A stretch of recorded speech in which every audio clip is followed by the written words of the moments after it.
PPP है क्या? कभी वो कभी वो। जी निसार साहब तो वो और है हमारी जिंदगी में, पता नहीं ये सब सदर बने ना बने। मेरे जैसे पागलों का पता तो होता नहीं है। आपके आगे ना आने की रीजन यही है? जो हाल पीपीपी का लाहौर में हुआ है, सुना है ये ग्रुप का भी इस दफा यही हाल होने जा रहा है। मैं इसके बारे में कुछ नहीं कहता। हमें वही चेहरे कुछ आधे उधर नजर आ रहे हैं, आधे उधर नजर आ रहे हैं। मैं अपने मकसद में कामयाब हुआ हूँ।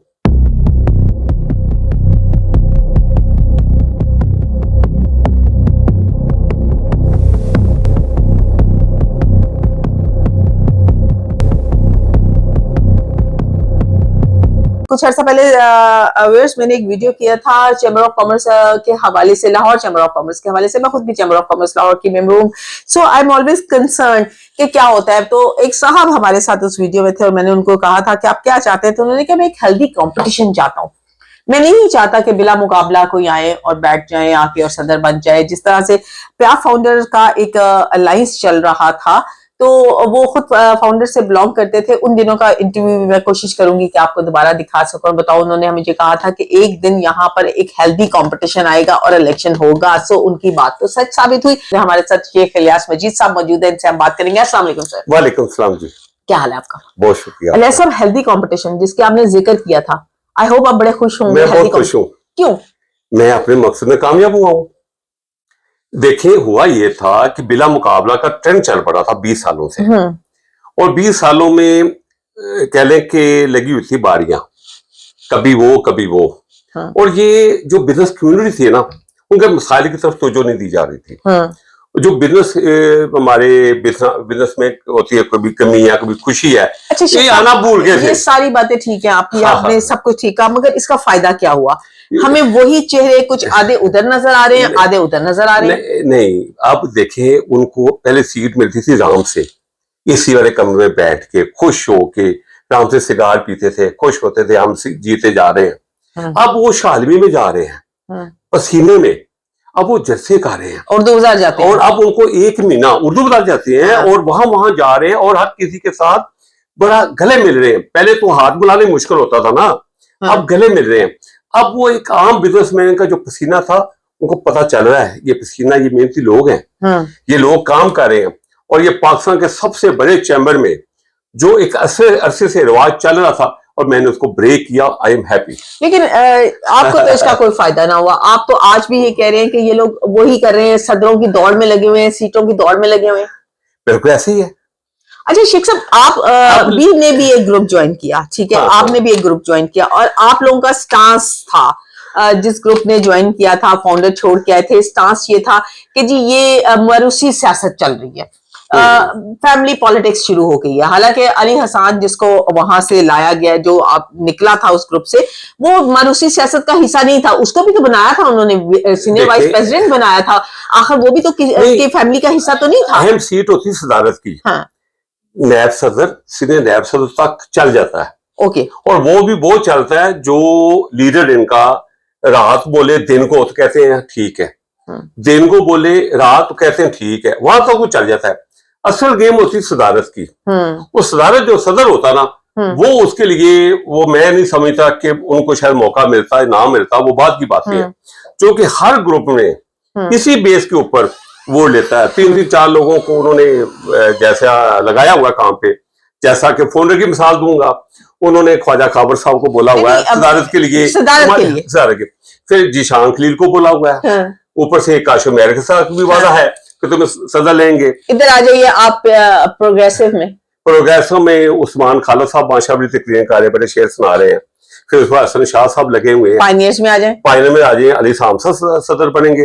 फिर उसके बाद हारिस अतीक साहब आएंगे, प्याफ अंजुमुन्निसार ग्रुप, इसमें माशाल्लाह अबूदर शाह साहब हैं, सईद मोहम्मद सैगल साहब हैं, उसके पीछे भी 2-3 बंदे और भी हैं, जिसमें जफर साहब भी शामिल है, जिसमें अदनान साहब भी आएंगे, बर साहब। अच्छा, अब मेरी बात सुने, आगे आगे आप उधर से माशाल्लाह चौधरी अमजद साहब आएंगे सदारत के लिए।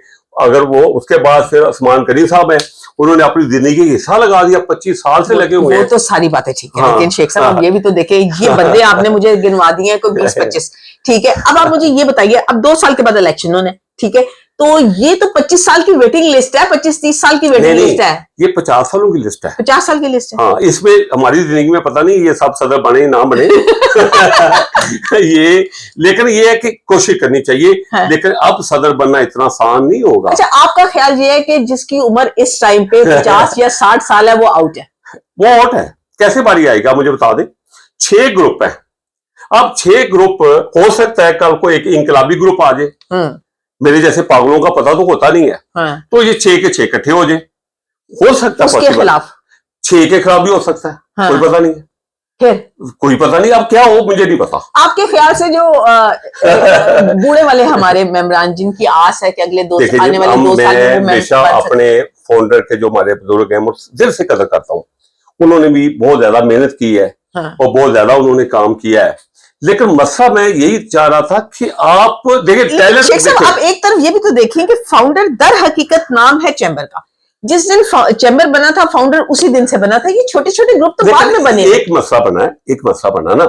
देखिए अगर प्याफ आया तो प्याफ ने भी एक हिस्सा अपना लिया जबरदस्ती, ऐसे नहीं मिलेगी कोई सीट।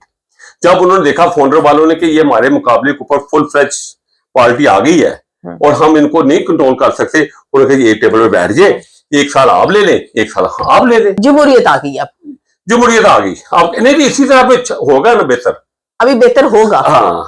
नहीं, लेकिन अगर हम बात करें दूसरे ग्रुप्स की साइड पे आ जाइए, वो जो एक बना है जी PPPPA। हाँ। वो PPPPA है क्या? देखिए जी, उसमें 3 जमातें मिक्स हुई हैं। हाँ। एक प्याफ अंजन निसार साहब वाली। हाँ। दूसरा आगे पाइनर अली साहब जिसको लीड करते हैं। लेकिन तीसरा आगे प्रोग्रेसिव। लेकिन बात ये सुनिए कि अंजुम निसार साहब तो प्याफ को प्याफ नहीं लिख सकते, उनके खिलाफ तो फैसला आ गया हुआ है। ये उनके इंटरनल मामला, हमें क्या जरूरत है इसमें बहस करने की। ये उनके तो फिर वो इलीगल लिख रहे हैं। मुझे नहीं उसका, मैं उसको कोई जवाब नहीं दूंगा। लेकिन आप चले PPP तो हम सुना करते थे। जो हाल PPP का लाहौर में हुआ है, सुना ये ग्रुप का भी मैं अभी बात नहीं करनी।